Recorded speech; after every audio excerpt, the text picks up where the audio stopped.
Despite Kenyan sportsmen and women delivering success after success, the administration of sports in Kenya has left a lot to be desired. The sports ministry has had 6 ministers in the last decade between 2009 and 2019. On NTV Sport tonight, we look at what value, if any, those men and women added to the Kenyan sports person and what needs to be done by the government to improve sports management.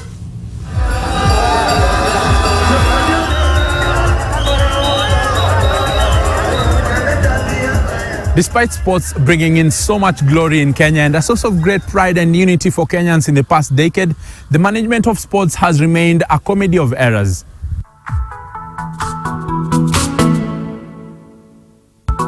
From retired President Mwai Kibaki to current President Uhuru Kenyatta, appointment to head the sports ministry has been akin to an unwanted gift dished out to the undeserving. Sitaki kusema ni lahana katika wizara ya michezo, lakini sijui kwa nini hatutilii maanani umuhimu wa michezo hapa nchini Kenya. Hivi itafika wakati serikali lazima iangalie wizara ya michezo kama wizara mojawapo muhimu zaidi. Mimi Helen Chepkemoi Sambili. In 2008, Professor Helen Sambili was named the Minister of Sports and Youth Affairs in the Grand Coalition government. Her 2 years at the helm are best remembered for her spat with the Coca-Cola company.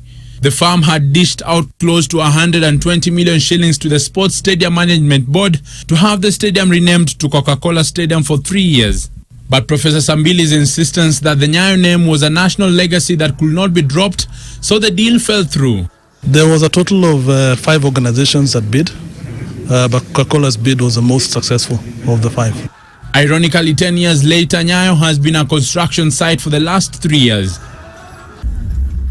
In 2010, Dr. Paul Otuoma took over the reins at the Kencom House. Let's give them a round of applause. He said the streamlining of sports management through a sports act as the key anchor of his tenure. An ardent football fan, Otuoma is credited with the fact that under his tenure, a joint Football Kenya Federation election was held, bringing together the Kenya Football Federation KFF and the Football Kenya Limited FKL factions with Sam Nyamweya as the head. Flamboyant politician Ababu Namwamba was the Minister of Sports and Youth Affairs for just 6 months, from September 2012 to March 2013. Mr. Speaker, sir, I beg to move the House does agree with the committee in the said report. He took the credit for seeing the sports bill through its last stages in Parliament, ending up with the Sports Act of 2013 that was hailed as a solution to most of what ails Kenyan sports. I beg to move that the sports bill, Bill number 43 of 2012, be now read a third time. At this moment in the decade, it appeared as though sports administration in the country was in the right track with the passing of the Sports Act that had many policy solutions to the problems of sports management in the country. Okay, you made promises, you haven't kept some of them. So instead of 5 stadiums, we actually went for 9, just to make it good and to make it better. The Jubilee Party campaigned with sports as one of the key planks of its 2013 campaign, with the now infamous pledge to construct 5 stadia in the country, one of the many promises which 7 years later remain unfulfilled. Truth of the matter is that we have not yet completed those stadia. That is one pledge where we are still on what I would call work in progress. We've managed to rehabilitate a number of stadia. We have rehabilitated Kisumu, we have rehabilitated Kipchoge in Eldoret, and a number of others. Under Jubilee, the Sports Ministry was renamed Sports, Culture and Arts, with anthropologist Dr. Hassan Wario appointed the Cabinet Secretary in 2013.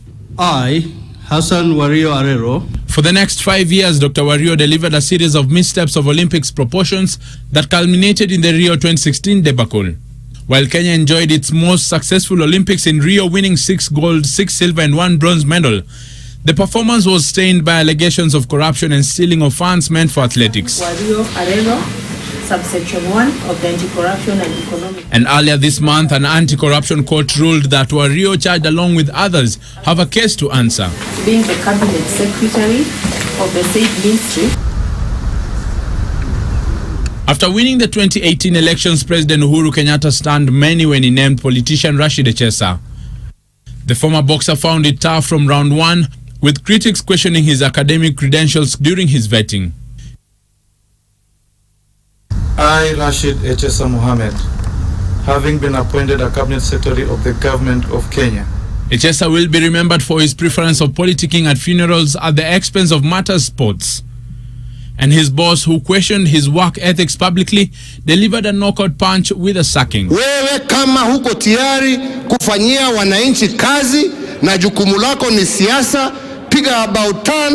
Vijana niko nao wengi ambao wako tayari kufanya kazi. Ambassador Amina Mohammed then took over as the third sports minister for the Jubilee administration. A career lawyer and diplomat as Foreign Affairs Cabinet Secretary, she had helped navigate the country's anti-doping issues with the World Anti-Doping Agency ahead of the 2016 Rio Olympics that culminated in the formation of Anti-Doping Agency of Kenya, ADAC. But Amina is a greenhorn in matters sports who is learning on the job. That Ministry of Sports is just a cartel. It has been a baptism of fire for the ambassador, with grilling by the Sports Parliamentary Committee a constant. Her constant tweets of congratulatory messages after national teams are successful, despite not getting requisite support from the government before their international outings, has seen her dubbed the Minister of Congratulations by Kenyans on Twitter. Ambassador Kirimi Kaberia has been the Principal Secretary in the Sports Ministry since 2017, and he has served under Wario, Echesa and now Amina. He is the administrator of the Sports Fund, a position that has seen him butt heads with different sports federations. The head of cartels in your ministry is your PS. The Sports Act may have come into force early in the past decade, but its haphazard implementation means it has not offered the solutions envisioned for sports administration in the country. This as the people appointed to head the sports ministry have been square pegs in round holes. Heading into the new decade, the Sports CS Ambassador Mohammed should prioritize the following if she wishes to have a better legacy than her predecessors. Fast track the creation of national sports lottery so as to ensure the funding of sports is taken care of. Make sports federations accountable and professionally run with a fully fledged marketing side to attract private sector funding. Deliver on the sporting infrastructure pledge as ultimately sports is played in stadia. Ensure the National Sports Academy is fully functional and that it is fed through county sports academies so that the pipeline of talent is streamlined. Work with county governments to completely deliver the devolution of sports. Indeed, Ambassador Amina Mohammed has a lot in her entree even as we enter 2020, but it is a chance for her to prove the naysayers wrong during her tenure. Brian Otwal, NTV, Nairobi.